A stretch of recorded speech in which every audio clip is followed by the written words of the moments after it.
Good Monday evening. I'm Jenny Day. Glad to have you with me tonight. Brandon working there from home as COVID sadly remains rampant in our region. Tonight, though, the U.S. House is launching a two-pronged effort to remove President Trump from office before January 20th, while giving Vice President Pence a long-shot ultimatum to invoke the 25th Amendment by tomorrow.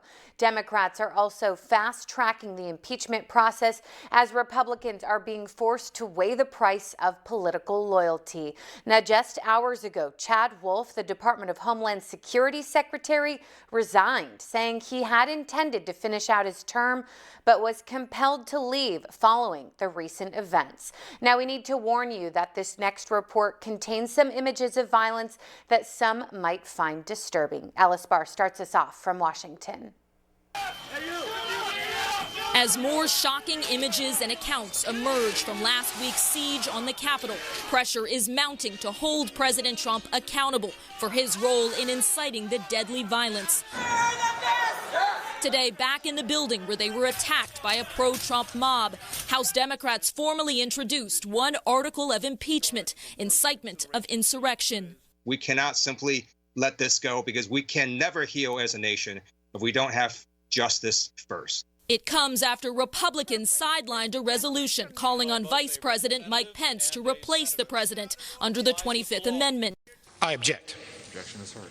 Sources familiar tell NBC News the vice president is unlikely to act, increasing the emphasis on impeachment with a vote as early as Wednesday. House Speaker Nancy Pelosi says she has the votes to impeach, writing, quote, "The president's threat to America is urgent, and so too will be our action," and telling CBS's 60 Minutes. He has done something so serious that there should be prosecution against him. Beyond impeachment, Democrats hope to block President Trump from ever holding public office again. But they're hoping for bipartisan support, with only a few Republican backers so far. I actually do believe that the president has disqualified himself.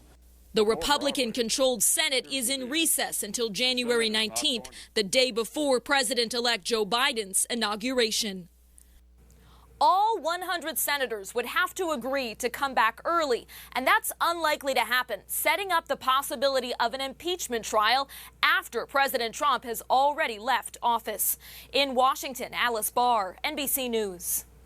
Yeah, Congressman Juan Vargas, who represents Imperial County, and again, the Democratic Party are doubling down and demanding that President Trump be removed from office. Following Wednesday's attack on Capitol Hill, Vargas stood on the steps of San Diego's Justice Hall Saturday, where he publicly announced his support to impeach Trump immediately. Now, although the presidential inauguration is just a few days away now, Vargas says that Trump is a danger to our country. He is a clear and present danger to our country, to our nation, to our society, and to our world. He must be impeached immediately. Yeah, to be the first to know when there are developments, be sure to download our free mobile app.